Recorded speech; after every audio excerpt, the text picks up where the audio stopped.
নমস্কার বন্ধুরা, চলে এসেছে ছোটবাবু। তো বন্ধুরা, আমরা আজকে একজনের আত্মকথা বলতে চলেছি। আত্মকথা মানে হলো আমরা যেমন চোরেদের আত্মকথা একটা বলেছিলাম, তো আজকে আমি বলতে চলেছি আবার একটা ডাইপারের আত্মকথা। ডাইপার মানে হলো হাগিস, হাগিস প্যাম্পাস, যেটা আমরা ছোটবেলায় পড়তাম আর হলুদ হলুদ হাত দেওয়া ভিতরে। ঠিক আছে, তার আজকে আত্মকথা শুনতে চলেছি। তার জীবনে কি কি আমাদের জন্য হয়েছে তার তার মুখ থেকে আজকে আমরা শুনবো। ওকে, চলো ভাই। ডাইপার মহাশয়, আপনি এক্ষুনি মঞ্চে আসুন। আপনার কাছ থেকে আমরা কিছু মিথ্যে আত্মকথা শুনবো, তাতেই আসুন মঞ্চে।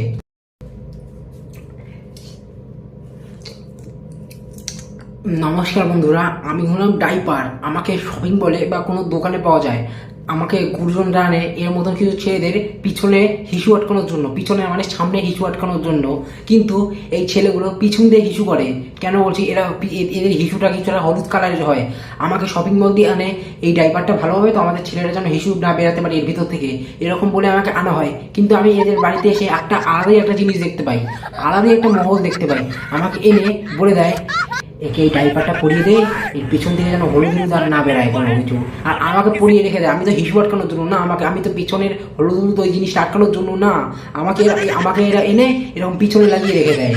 মানে আমার সাথে এরা মিথ্যে কথা বলে আমাকে আনে। আমি আজকে আমার আত্মকথা বলতে চলেছি তার জন্যই। এদের মতন কিছু মানুষদের শাস্তি দেওয়া উচিত। আর এর মতনও কিছু মানুষদের, এরা জানে না মানে না, পিছন থেকে যা ইচ্ছা বের করে দেয়। আমাদের জিজ্ঞাসা তো করুক ভাই, বের করবো কি করবো না।